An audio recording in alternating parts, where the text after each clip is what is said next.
There are drug dealers and moonshiners here in North Carolina paying a state tax on their illegal products. That's no kidding. I asked the Chief Operating Officer of the Department of Revenue, Jocelyn Andrews, to explain. So we have people in the state of North Carolina that are paying tax to sell pot and cocaine and other street. Is that they are paying a tax? Yes. Not Some voluntarily some and some not. The tax on drug dealers and moonshiners is officially called the Unauthorized Substance Tax. Some police departments call it the illicit drug tax.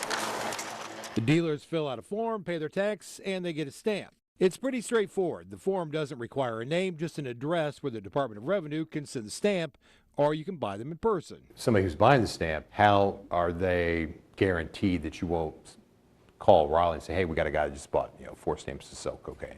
The statute, number one, prohibits us from releasing any taxpayer information for any tax type.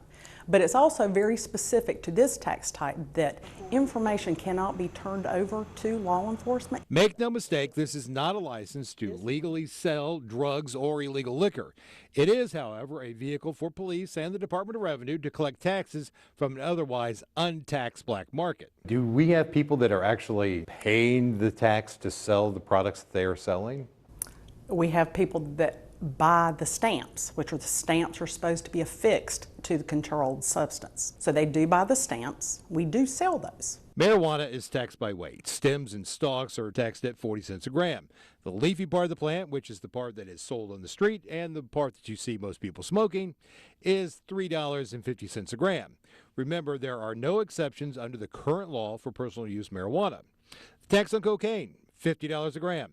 Meth, heroin, and other drugs that are sold by weight are taxed at $200 per gram. Pills are taxed at $200 per pill.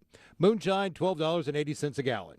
So how many folks have bought stamps? As of mid-March, the Department of Revenue sold 47 stamps, 41 for pot, 1 for cocaine, and 5 for various forms of moonshine or illegal liquor. So why would anyone get a stamp? Well, if they're arrested and don't have it on the product, the cops and the Department of Revenue can go after their assets, and the arresting agency gets 75% of the seized assets, which is an incentive enough for cash-strapped departments like the Cumberland County Sheriff's Office. Any of their assets that they have with them, we take at that time, and that's deducted from what they owe the Department of Revenue for their illicit substance.